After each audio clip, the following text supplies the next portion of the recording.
చేయలేనటువంటి పరిస్థితుల్లో ఉన్నారు.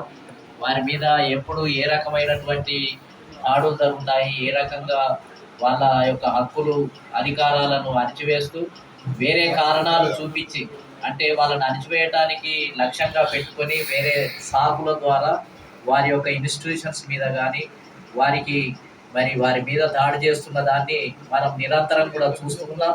రాజ్యాంగంలో మైనార్టీలకు ప్రొటెక్షన్ ఉంది అని చెప్పి కల్పించినప్పటికీ కూడా దాన్ని రాజ్యాంగాన్ని కాపాడే పరిస్థితి ఇవాళ చేయటం లేదు. ప్రాక్టికల్గా ఏదైతే ఛత్తీస్గఢ్లో జరుగుతున్నటువంటి సంఘటనలు, గతంలో కూడా మైనార్టీల మీద చాలా దాడులు జరిగినటువంటి సంఘటనలు అనేకం జరుగుతూ ఉన్నాయి.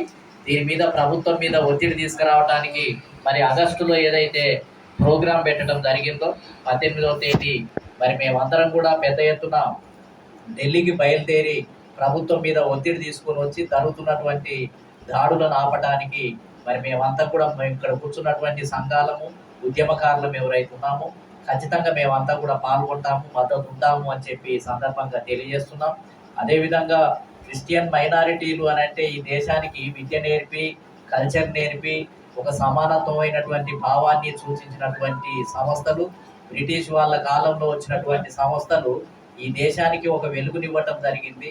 ఒక ప్రేమ, ఒక సమానత్వం అనే కాన్సెప్ట్ని ఇవ్వటం జరిగింది. దోర్నకల్లులో అజరయ్య అనే బిషప్, మొదటి భారతదేశంలో ఫస్ట్ బిషప్, ఇండియన్ బిషప్ అయినటువంటి అజరయ్య గారు తమిళనాడు ప్రాంతం నుంచి వచ్చి ఇక్కడ చర్చి పెట్టి మామూలు ప్రజానీకం దగ్గరికి వెళ్ళి వాళ్లకు చీమిడి తీసి బట్టలు ఇచ్చి వాళ్ళకు కల్చర్ నేర్పి, విద్య నేర్పి, స్కూళ్ళు పెట్టి, జూనియర్ కాలేజీలు పెట్టి పెద్ద ఎత్తున సంస్కరణ చేసినటువంటి మొదటి వ్యక్తి తమిళనాడు నుంచి వచ్చినటువంటి అజరయ్య గారు. బిషప్ అజరయ్య, ఫస్ట్ అజరయ్య, ఆయన దోర్నకల్ అజరయ్య అని కూడా అంటారు వారిని. నిజంగా ఆయన గ్రేట్ పర్సన్. ఆయన గురించి చాలా మందికి తెలియదు. నేను గత 15 సంవత్సరాల నుంచి ఆయన ఫోటో కూడా పూలే, అంబేద్కర్, ఈ సాహు మహారాజ్ వీళ్ళ పక్కన అజరయ్య గారికి కూడా ఫోటో వేసి భారతదేశంలో తమిళనాడులో, కేరళలో ఒక పెద్ద సంస్కరణ. కేరళలో గౌడాస్ అని ఉంటారు, నాడార్స్, యజవా కమ్యూనిటీ అని ఉంటుంది. వాళ్ళు ఎక్కువ మంది 25% అసలు వీళ్ళే బీసీలే ఎక్కువ చేరినటువంటి పరిస్థితి.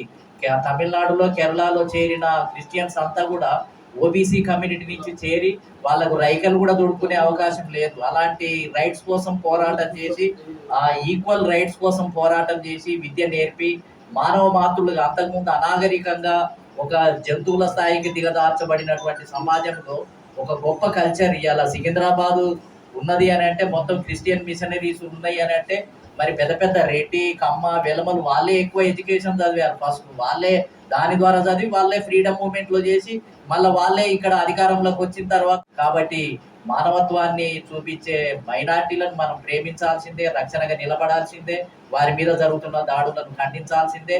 కాబట్టి ఆశీర్వాదం గారి ఆధ్వర్యంలో ఇక్కడ ఉన్నటువంటి దయానందరావు గారు మొదటి నుంచి బడుగు బలహీన వర్గాల కోసం అండగా నిలబడి పోరాటం చేస్తున్నటువంటి వ్యక్తి. వారి ఆధ్వర్యంలో ఏ కార్యక్రమం ఇచ్చినా మేమంతా కూడా కలిసి పనిచేయడానికి సిద్ధంగా ఉన్నాము అని చెప్పి ఏదైతే national political justice front chairman గా మేమంతా కూడా దీనికి రాజ్యాధికార పార్టీగా మేము అండగా ఉంటాము అని చెప్పి సందర్భంగా తెలియజేస్తున్నాం.